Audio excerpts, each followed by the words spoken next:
नमस्कार, राधे राधे। स्वागत है आप सभी का सुबोध इनफाइनाइट एजुकेशन में। आज आपकी क्लास होने वाली है पैथोलॉजी पैथोलॉजी फर्स्ट की यूनिट नंबर 3 के बारे में हम डिस्कस कर रहे थे। आज करेंगे पार्ट 2। ठीक है। यूनिट का नाम है haematological test for the diagnosis of blood disorders. ठीक है, बीएससी नर्सिंग थर्ड सेमेस्टर। तो जो हमारे रिमेनिंग पोर्शन थे उसके बारे में आज डिस्कस करेंगे। तो अगर जिन्होंने इससे पहले की क्लास नहीं ली है तो वो क्लास देखें, लिंक आपको मिल जाएगी कमेंट बॉक्स में, पार्ट 1 की। ठीक है, उसके बाद में ये देखें। तो हमारे बच रहा था एक ब्लीडिंग टाइम। तो ब्लीडिंग टाइम क्या होता है सर? ब्लीडिंग टाइम एक ऐसा टाइम होता है, ऐसा टेस्ट होता है जिससे क्या करते हैं हम पता लगाते हैं कि कितने टाइम में ब्लीडिंग रुक रही है। ठीक है। तो bleeding time is a medical test that measure how fast blood vessels in the skin stop bleeding. ठीक है, मतलब कि कितने टाइम में ब्लीडिंग स्टॉप हो रही है। हमारे क्या है कि चोट वगैरह लगी, चोट लगी, ब्लड फ्लो कर रहा है, ब्लीडिंग हो रही है, खून बह रहा है। ठीक है, तो वो कितने टाइम में वो क्लॉट हुआ, कितने टाइम में वो ब्लीडिंग रुकी, वो होता है आपके bleeding time. Bleeding time is a medical test done on someone's to assess their platelets functions. इससे कैसे पता चलेगा? इससे हमें पता चलेगा कि प्लेटलेट्स सही फंक्शन कर रहे हैं या नहीं कर रहे हैं। क्योंकि ब्लड अब ब्लीडिंग कब रुकती है, ब्लीडिंग स्टॉप कब होती है? जब वहां पे क्या होता है, क्लॉट बनता है। क्लॉट क्लॉट बनता है। क्लोटिंग का काम कौन करता है? तो सर क्लोटिंग का काम करते हैं प्लेटलेट्स। तो इससे पता चलता है कि प्लेटलेट्स सही तरीके से काम कर रहे हैं या नहीं कर रहे हैं। ठीक है। आगे क्या है? नॉर्मल ब्लीडिंग टाइम कितना होता है? नॉर्मली ब्लीडिंग टाइम होता है, या नॉर्मली ब्लीडिंग कब स्टॉप होती है? 1 to 9 मिनट्स। ठीक है, ये आपके नॉर्मल ब्लीडिंग टाइम होता है। इससे ज्यादा हो या कम हो तो वो आपके फिर प्लेटलेट्स डिसफंक्शन हो जाता है। It involves making a patient bleed, then timing how long it takes for them to stop bleeding using stop watch और अदर सुटेबल डिवाइस। ठीक है, कैसे पता करेंगे हम पता या तो इसमें ब्लीडिंग टाइम के लिए हम मतलब फिजिकल एग्जामिनेशन भी कर सकते हैं। मतलब ब्लीडिंग हुई, अब ब्लीडिंग हम स्टॉप वॉच से देखेंगे कितने टाइम में वो रुक रही है। घड़ी घड़ी है हमारे पास, घड़ी में हम देखेंगे कितने टाइम में वो ब्लीडिंग रुकी है। किसी के चोट लगी, मान लीजिए हमारी चोट लगी है, तो कितने टाइम में रुक रही है, कितने टाइम में ब्लीडिंग रुकी। ठीक है, वो हम स्टॉप वॉच से अदर जो सुटेबल डिवाइस होता है उससे हम पता लगा लेंगे। या तो ऐसे कर सकते हैं या फिर जो टेस्ट होता है, ठीक है, लेबोरेटरी में टेस्ट होता है, उससे पता लगा लेंगे। ये हमने बात कर ली ब्लीडिंग टाइम की। अब आता है प्रोथ्रोम्बिन टाइम। प्रोथ्रोम्बिन टाइम क्या होता है? This is test measure to the clotting time of plasma. यहाँ पे हमने बात कर रहे हैं प्लाज्मा के बारे में, और इससे पहले जो ब्लीडिंग टाइम है वो क्या था? वो ब्लड के बारे में, मतलब कि ब्लड कब क्लोट होता है। वो तो हो गया आपके, पहले बात कर ली। अब प्लाज्मा कब क्लोटिंग होता है? तो वो होता है प्रोथ्रोम्बिन टाइम। और प्लाज्मा क्या होता है? हमने देख ही रखा है प्लाज्मा। क्या देख रहा है हमने प्लाज्मा के बारे में? तो सर ये ब्लड है। ब्लड के दो पार्ट्स होते हैं, एक तो प्लाज्मा हो गया, एक सेल्स होती है। प्लाज्मा है जो 55% पार्ट होता है, 55% पार्ट कौन सा होता है? प्लाज्मा का होता है। जबकि 45% आपके सेल्स होती है। ठीक है, सेल्स में आरबीसी, डब्ल्यूबीसी, प्लेटलेट्स हो गया, डब्ल्यूबीसी है, इसको हमने दो टाइप में डिवाइड कर दिया, दो क्लासेस में क्लासीफाइड कर दिया, एक ग्रेनुलोसाइट और ग्रेनुलोसाइट, इसके स्ट्रक्चर के अकॉर्डिंग। ठीक है। तो प्लाज्मा कितने टाइम में क्लोट हो रहा है? वो होता है prothrombin time.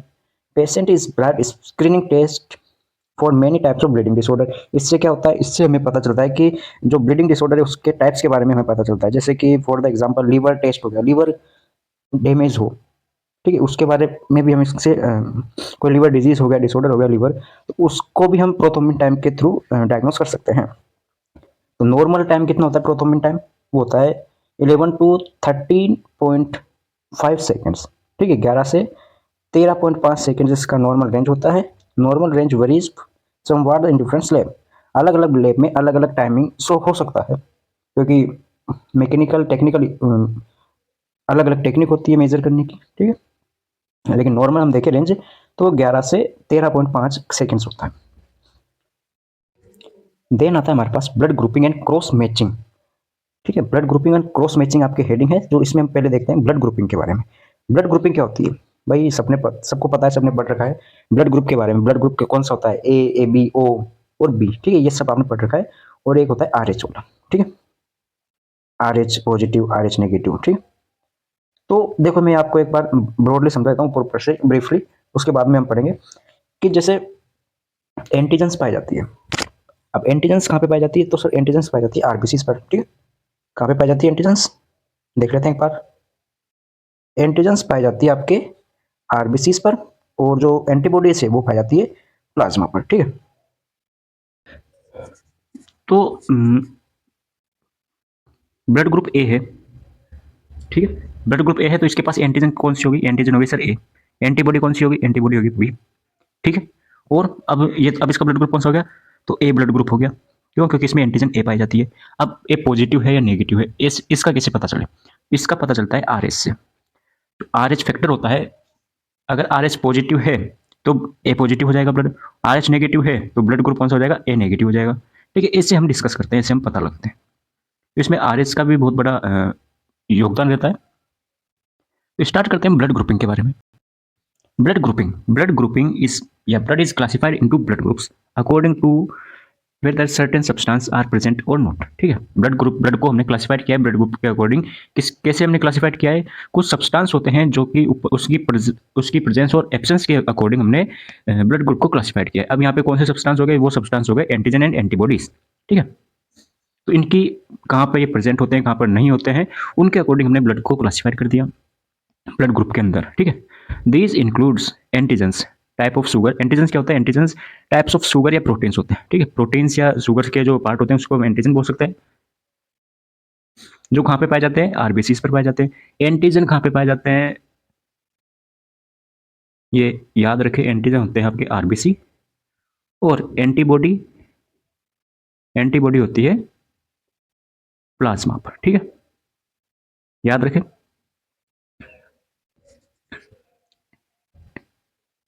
RBCs and antibodies which are mainly found in plasma. और प्लाज्मा क्या होता है, प्लाज्मा लिक्विड पोर्शन होता है ब्लड का लिक्विड पोर्शन होता है प्लाज्मा, ठीक है। यहाँ पे आप कोष्टक कर लो। In the case of blood cells, if immune system recognize that foreign blood cells have been introduced into the body, ठीक है। हुआ क्या है कि कोई भी ब्लड सेल्स है, उसके अंदर कोई फॉरेन ब्लड सेल्स आ गई, मतलब कि कैसे आई है वो, तो वो आई है such as via transfusion, blood transfusion के थ्रू, या कैसे भी ब्लड, मेनली तो ब्लड ट्रांसफ्यूजन के थ्रू आएगी ब्लड के अंदर। तो कोई फॉरेन सब्सटेंस आ चुका है हमारी बॉडी के अंदर जो कि आर नॉट योर टाइप्स, हमारे जो ब्लड है उसके टाइप का नहीं है। रिकॉग्नाइज कर लिया इम्यून सिस्टम ने, क्या है, पहचान लिया है कि भाई ये है जो फॉरेन ब्लड सेल्स है, दूसरे की है जो कि हमारे बॉडी में आ चुकी है, जो हमारे टाइप की नहीं है, हमारे लेवल की नहीं है, लेकिन हमारे अंदर आ चुकी है। किसके थ्रू आई है, वो आई है ट्रांसफ्यूजन के थ्रू। तो क्या होगा, एंटीबॉडीज रिस्पॉन्स, इम्यून रिस्पॉन्स होगा, एंटीबॉडीज बनेगी और उस फॉरेन सेल्स के अगेंस्ट फाइट करेगी, ठीक है। The most common system used for classifying blood are ABO group and rhesus या आरएच टाइप्स ऑफ सिस्टम। मैंने बताया दो टाइप का होता है, एक तो हो गया एबीओ और एक होता है आरएच, ठीक है। ये दो टाइप के ब्लड ग्रुप पढ़ेंगे। तो पहले हम बात करते हैं एबीओ ब्लड ग्रुप के बारे में। एबीओ सिस्टम के बारे में बात कर रहे हैं। Two of antigens found in the surface of the red blood cells. RBC है, उस पर दो ब्लड सेल्स पाई जाती है या दो एंटीजन्स पाई जाती है। कौन कौन सी, एंटीजन ए और एंटीजन बी। जो आरबीसी से मेनली एंटीजन कितनी होती है, दो होती है, एंटीजन ए और एंटीजन बी, ठीक है। The ABO group system of blood या for blood typing is based on that these antigen. Antigen A और एंटीजन बी के अकॉर्डिंग हमने क्लासिफाइड किया है, ठीक है, क्योंकि एंटीजन क्या है, दो ही होती है। अब सुनो, अगर हुआ क्या है, कोई है आरबीसी से, आरबीसी पर अगर एंटीजन ए पाई जाती है, ठीक है, तो वो हो गया ए ब्लड ग्रुप। बी एंटीजन पाई है तो वो हो गया ब्लड ग्रुप बी। दोनों है, ए और बी है, तो वो ब्लड ग्रुप कौन सा हो गया, ए बी हो गया। और कोई भी एंटीजन नहीं है तो वो हो गया ओ, ठीक है। बात कर ली यहां तक। कैसे होता है ये भाई, कैसे होता है, तो ये इनहेरिट होता है, मतलब एक तरीके से जेनेटिकली होता है, हेरिडिटिक तौर पे होता है ये। In the particular combination of the blood group antigens have from parents, ठीक है, पेरेंट्स के थ्रू आता है, जेनेटिक्स होता है। ये आ गया blood group A, blood type A, जिसमें आरबीसी पे कौन सी एंटीजन है, ओनली आरबीसी पे अगर बी एंटीजन हो तो होता है बी ग्रुप, ये हमने बात करी है। अगर दोनों है, एंटीजन ए और एंटीजन बी बोथ, तो वो कौन सा हो गया, ए बी हो गया। कोई भी नहीं है, ठीक है, ना इधर ए और नॉर बी, दोनों में से कोई भी नहीं है तो वो हो गया ब्लड टाइप ऑफ ए, ओ, ठीक। ब्लड ग्रुप कौन सा हो गया, ओ हो गया। अब ब्लड ग्रुप के बारे में बात कर ली, अब पॉजिटिव नेगेटिव के बारे में बात कर लेते हैं हम। रिसस या आरएच सिस्टम, ये होता क्या है, तो the other blood typing ABO पढ़ लिया, एबीओ हो गया, एबीओ के बाद में आता है आरएच वाला। तो other blood typing system commonly used in is the research system, also called RH system. क्यों कहा इसे आरएच? क्योंकि इसकी जो खोज करी थी, इस जो ब्लड ग्रुप की जो खोज करी है या उसे डिस्कवर्ड की है, इसको फर्स्टली सबसे पहले वो किया था रिसर्च मंकी पर। रिसर्च नाम का कोई बंदर है, वो रिसर्च, उस पर इसकी खोज करी, उस पर इसको डिस्कवर्ड किया, इसलिए इसका नाम दे दिया research group. In this system if you have an antigen called the RHD, इसमें क्या होता है, अगर आपके पास एंटीजन है, कौन सी आरएच एंटीजन पाई जाती है अगर आपके पास, तो वो होता है पॉजिटिव। अब एंटीजन कहाँ पे बात होगी, एंटीजन होगी आरबीसीज पर। अगर आरबीसीज पर क्या है, क्या कहा, अगर आरबीसीज पर क्या है, एंटीजन ए और आरएच एंटीजन है, दोनों है, तो वो कौन सा हो जाएगा, ए प्लस हो जाएगा, ए पॉजिटिव ग्रुप हो जाएगा, ठीक है। और अगर नहीं है तो वो कौन सा हो जाएगा, ए नेगेटिव हो जाएगा। तो वही बात है यहाँ पे कि अगर पॉजिटिव है तो वो आर एस पॉजिटिव हो गया, if you don't you said that R S negative, ठीक है, नहीं हो तो आर एस नेगेटिव हो जाएगा। इन ऑस्ट्रेलिया, ऑस्ट्रेलिया की अगर हम बात करें तो 83% of people R S positive. Australia के अंदर 83% कौन से पीपल होते हैं, 85 या 83 के समथिंग है, कुछ कुछ बुक्स में आपको 85 मिलेगा, कुछ में आपको 83 मिलेगा, ठीक है। तो वो आपके ऊपर एक, जो जिस बुक को आप प्रिफेयर करो, तो 83% पीपल है वो आर एस पॉजिटिव पाए जाते हैं ऑस्ट्रेलिया के अंदर। Combination of योवर combining योवर ABO group with R S positive और नेगेटिव, अगर हमने क्या किया, आर एस पॉजिटिव नेगेटिव को, यानी कि आर एस सिस्टम को और एबीओ सिस्टम को कंबाइन कर दिया, एक साथ देखा है, तो हमने हमारे पास आठ टाइप के या 8 टाइप के ब्लड ग्रुप आते हैं। कौन कौन से, O positive O negative, A positive A negative, B positive B negative, A B positive और ए बी नेगेटिव। जो सबसे रेयर पाया जाता है वो कौन सा होता है, ओ नेगेटिव, ठीक है, ये इंपॉर्टेंट है, ओ नेगेटिव, ठीक है, सबको दे सकता है। आगे चलते हैं। The most common blood group in the Australian O positive, सबसे कॉमनली ऑस्ट्रेलिया में जो ब्लड ग्रुप पाया जाता है वो होता है O positive, with about 40% of people having this type of group. 40% जो पीपल है ओ पॉजिटिव रखते हैं, सबसे ज़्यादा पाया जाता है ऑस्ट्रेलिया में।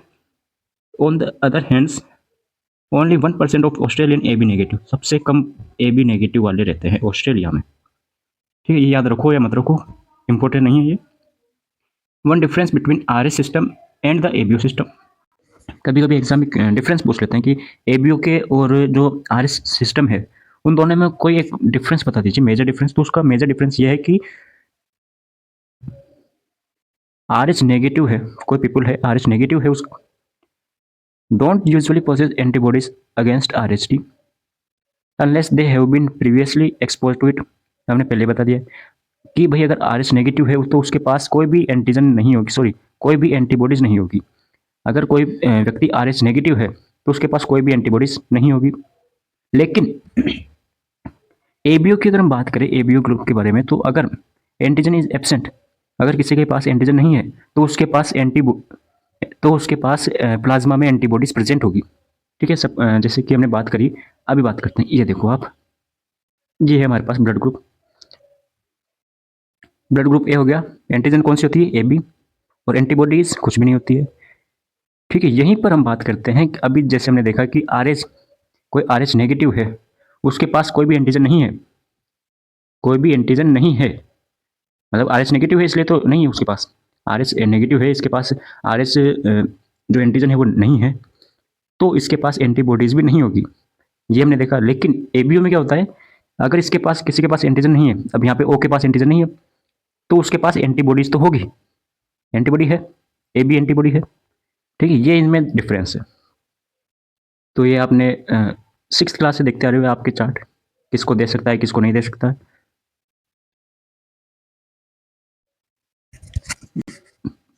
एक टॉपिक ये भी आता है कि मदर आर एच नेगेटिव, कोई व्यक्ति है, कोई महिला है, कोई फीमेल है जो कि क्या है आर एच नेगेटिव है, लेकिन जो उसका बेबी होता है, जो बच्चा होता है, वो आर एच पॉजिटिव है। वो कैसे हुआ पॉजिटिव, उसके फादर के थ्रू उसके अंदर क्या आई, आर एच एंटीजन आई,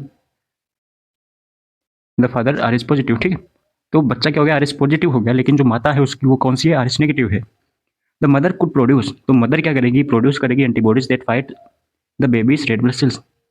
जो उसकी मदर है वो एंटीबॉडीज प्रोड्यूस करेगी, एंटीबॉडीज प्रोड्यूस करेगी उस बेबी के आरबीसीज के खिलाफ, जो अगेंस्ट फाइट करेगा।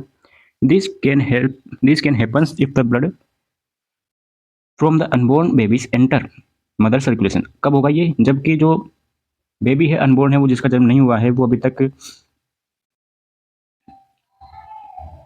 तो उसके मदर है, मदर के सर्कुलेशन में अगर वो एंटर कर जाए, ठीक है, ब्लड एंटर कर जाए, तो ये ऐसी कंडीशन आएगी। इसमें रिस्क क्या क्या हो सकते हैं? रिस्क हो सकते हैं कि मिसकैरियज हो गया, टर्मिनेशन हो गया, क्रोनिक वेलस सैंपलिंग हो गया, सीवीएस, एब्डोमिनल ट्रोमा हो गए, ठीक है, डिलीवरी के टाइम पे मतलब कि उसको ये कंडीशन हो सकती है।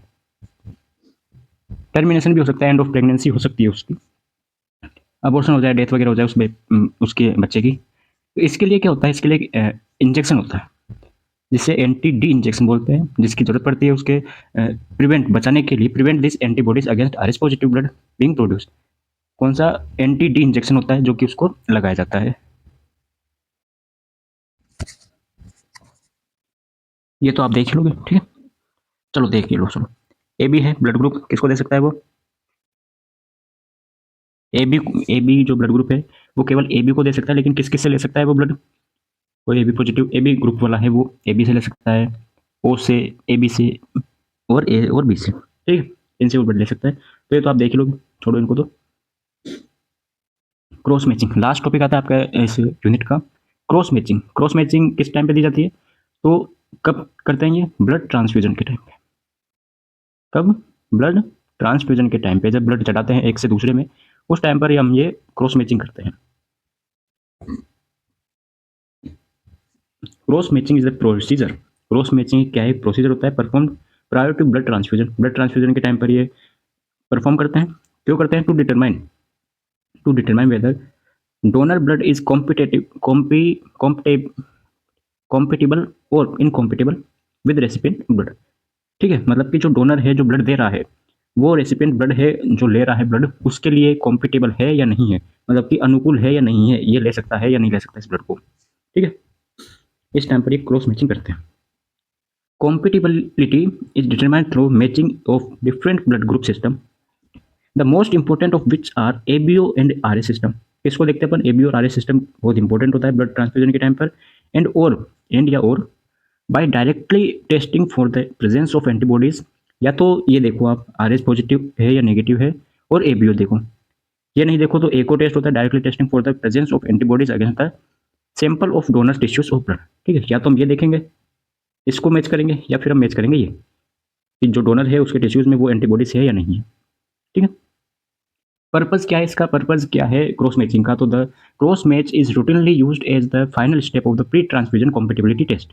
ये एक तरीका के टेस्ट होता है। क्यों? क्योंकि भाई हम ट्रांसफ्यूजन कर रहे हैं, अगर गलत ट्रांसफ्यूजन हो जाए, किसी पेशेंट को गलत ब्लड चढ़ जाए, गलत ब्लड ट्रांसफ्यूज हो जाए, तो उसकी डेथ तक हो सकती है, ठीक है। तो ये एक फाइनल स्टेप होती है प्री ट्रांसफ्यूजन के लिए, कि भाई ये जो ब्लड चढ़ रहा है उसको, वो कॉम्पिटेबल है या नहीं है, ठीक है, अनुकूल है या नहीं है उसके लिए। The purpose of, second purpose क्या है? The purpose of compatibility test are to detect irregular antibodies. Irregular antibodies को डिटेक्ट करने के लिए लिया जाता है। Error in ABO grouping and clinical errors in the patient identification and result recording, ठीक। इसको हम क्या फिर रिकॉर्ड कर लेते हैं, आइडेंटिफिकेशन कर लेते हैं पेशेंट के लिए, भाई ये पेशेंट को चढ़ सकता है। अब कैसे डिटेक्ट करेंगे? तो डिटेक्ट करने के लिए हमारे पास दो मेथड होते हैं, फर्स्ट हो गया और सेकंड हो गया, ठीक है। क्या होता है ये? The most recipient antibodies direct against antigens on the donor RBCs, एक तो हम इसके थ्रू कर सकते हैं। दूसरा हो गया major error in the ABO grouping labelling and identification of the donor and recipient, जो हमने अभी देखा ही है, ठीक है। ये देखो, अभी यहाँ पे देखा था, एक तो ये हो गया एक मेथड, और एक मेथड हो गया नीचे वाला, एक तो होगा ये वाला और एक हो गया ये वाला, ठीक है। वही हमने क्या है पॉइंट्स में दिखा दिया आपको, या तो ए बी और आर एस वाला देख लो, या फिर एंटीबॉडीज देख लो। प्रिंसिपल्स, क्या प्रिंसिपल होते हैं इसके? क्रॉस मैचिंग विल डिटेक्ट, क्यों करते हैं? Will detect incompatibilities between donor and recipient that will not be evident on blood typing. कि जो डोनर है, जो ब्लड दे रहा है, डोनेट कर रहा है, और जो ब्लड ले रहा है, रेसिपिएंट है, वो दोनों क्या है? एविडेंट, मतलब कि उसी टाइप का ब्लड है या नहीं है, इसको डिटेक्ट करने के लिए हम ये ब्लड ग्रुप करवाते हैं, ये क्रॉस मैचिंग करवाते हैं। There are two types of cross match, दो टाइप के क्रॉस मैच होते हैं, major cross match and minor cross match. The major cross match, major cross match क्या होता है?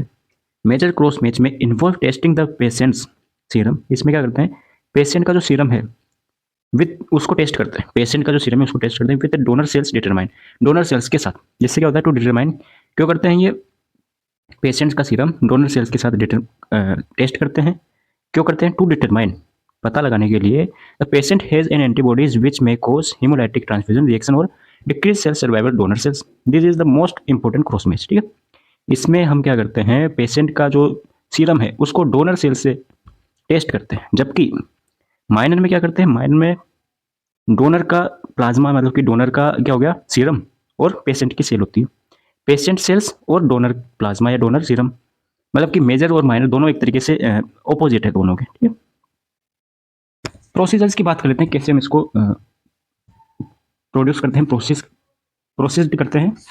सबसे पहले prepare donor and recipient blood samples, दोनों के ब्लड सैंपल लेंगे हम। डोनर का ब्लड सैंपल लिया, कलेक्ट किया किससे, वेनी पंचर के थ्रू। ठीक है, उसको वाइल में ले लिया, और रेसिपिएंट जो जिसको हम देंगे ब्लड वो उसका ले लिया। फॉर मेजर क्रॉस मैच करेंगे donors red cells and recipient serum और प्लाज्मा। फॉर माइनर के लिए हम क्या करेंगे, माइनर क्रॉस मैच के लिए, मतलब कि जो भी यहाँ पे देखा हमने, दोनों मेजर और माइनर दोनों हम क्रॉस मैच करेंगे, कर लिया। उसके बाद में हम क्या करेंगे, prepare 3 to 5% cell suspensions for red cells. जो रेड सेल्स है आरबीसी से, उसके 3 से 5% क्या सेल सस्पेंशंस होते हैं, उसको तैयार करेंगे। फिर मेजर क्रॉस मैच करेंगे। मेजर क्रॉस मैच में लेबल है टेस्ट ट्यूब, एक टेस्ट ट्यूब है जिसमें हम क्रॉस मैच किया है किसका, मेजर वाला। अब मेजर टेस्ट में क्या किया था हमने, तो उसमें मेजर में हमने किया था, पेशेंट का सीरम लिया था, डोनर का सेल्स लिए थे, मतलब कि डोनर की सेल क्या होगी, आरबीसी हो गई, कौन सी, 5%, ये ना, प्रिपेयर कर लिया हमने। तो पेशेंट का सीरम लिया, उसमें हमने क्या किया, डोनर की सेल से वो ऐड कर दी।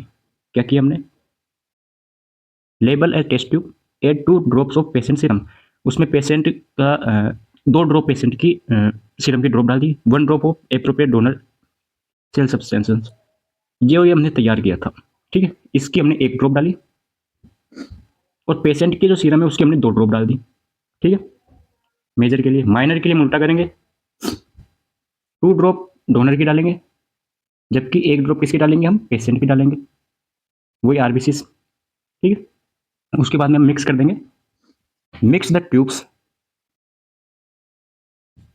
है उसको मिक्स कर दिया, और टेम्परेचर रख दिया 37 degree Celsius, about 45 minutes, 45 minute के लिए हमने 37 डिग्री टेम्परेचर पर हमने उसको रख दिया। मिक्स करने के बाद हम क्या करेंगे, एड 2 ड्रॉप्स ऑफ AHG होता है एंटी ह्यूमन ग्लोबुलिन। उसी में हमने क्या किया, जो ट्यूब है उसमें हमने 2 ड्रॉप ये डाल दी। डालने के बाद उसको मिक्स कर देंगे, मिक्स किया, उसके बाद में सेंट्रीफ्यूगेट कर देंगे। सेंट्रीफ्यूगेशन होता है, सेंट्रीफ्यूग कर देंगे 1 मिनट के लिए, 1 मिनट के लिए। क्या रखेंगे हम उसमें, 1500 आरपीएम, मतलब आरपीएम क्या है यहाँ पे, रोटेशन पर मिनट, मतलब कि सेंट्रीफ्यूग करेंगे तो 1 मिनट में 1500 बार वो रोटेट करना चाहिए। ठीक है, घूमना चाहिए, मतलब रोटेट करना चाहिए, तो वो रख देंगे हम। फिर जो रिजल्ट आएगा, read microscopically and record the result. ठीक है, क्या करेंगे हम फिर, रीड माइक्रोस्कोपली एंड रिकॉर्ड रिजल्ट, जो भी रिजल्ट आएगा उसको हम रिकॉर्ड कर देंगे।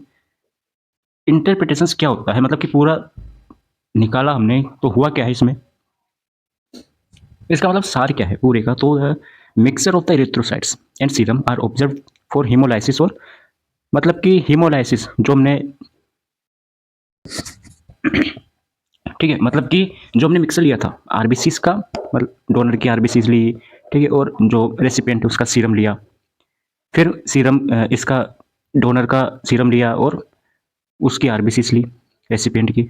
तो जो इसका मिक्सर है, इन दोनों का जो मिक्सर है, उससे क्या पता चला, हमने क्या ऑब्जर्व किया, हमने ऑब्जर्व किया कि हीमोलाइसिस तो नहीं हो रहा है। मतलब कि हीमोलाइसिस क्या होता है, हीम प्लस लाइसिस, ब्लड का लाइसिस तो नहीं हो रहा, उसको हमने ऑब्जर्व किया। एनी एविडेंस ऑफ हीमोलाइसिस, अगर हमें कोई भी एविडेंस मिलता है हीमोलाइसिस का, तो हम क्या इंडिकेट होता है वो, कि ब्लड क्या है, इनकॉम्पिटेबल है। क्रॉस मैच में ब्लड क्या है, इनकॉम्पिटेबल है। अगर हीमोलाइसिस हो जाता है, जो हमने मिक्स किया था, ये जो पूरी प्रोसीजर थी ना, ये 1500 आरपीएम किया, ठीक है, सेंट्रीफ्यूज किया, उसके बाद में अगर हीमोलाइसिस हो जाता है उस ट्यूब में, मतलब कि एक तरीके से ब्लड है वो फटना स्टार्ट हो जाता है, तो उससे ये पता चलता है हीमोलाइसिस हो गया है और जो ये ब्लड है वो दोनों इनके लिए सूटेबल नहीं है, कॉम्पिटेबल नहीं है, इनकॉम्पिटेबल है, सूटेबल नहीं है। और अगर ऐसा नहीं होता है, नेगेटिव टेस्ट आता है, मतलब कि हीमोलाइसिस नहीं होता है तो नेगेटिव टेस्ट आएगा, और नेगेटिव टेस्ट आएगा तो इंडिकेट होगा कि कॉम्पिटेबिलिटी है, यानी सूटेबल है, ब्लड ब्लड ट्रांसफ्यूजन के लिए सूटेबल है। ठीक है, ये है इसका पूरा क्रॉस मैचिंग का सिस्टम। ठीक, नोट्स चलिए पे मिल जाएंगे। लेक्चर कैसा लगा कमेंट जरूर करें। ये लेक्चर आपकी कंप्लीट होता है यूनिट नंबर 3। मिलते हैं नए लेक्चर में ये नई यूनिट के साथ। टोटल 3 यूनिट है आपके बीएससी नर्सिंग थर्ड सेमेस्टर में। फार्मा आपके ऑलमोस्ट कंप्लीट हो चुकी है, तो देखते रहिए। राधे राधे।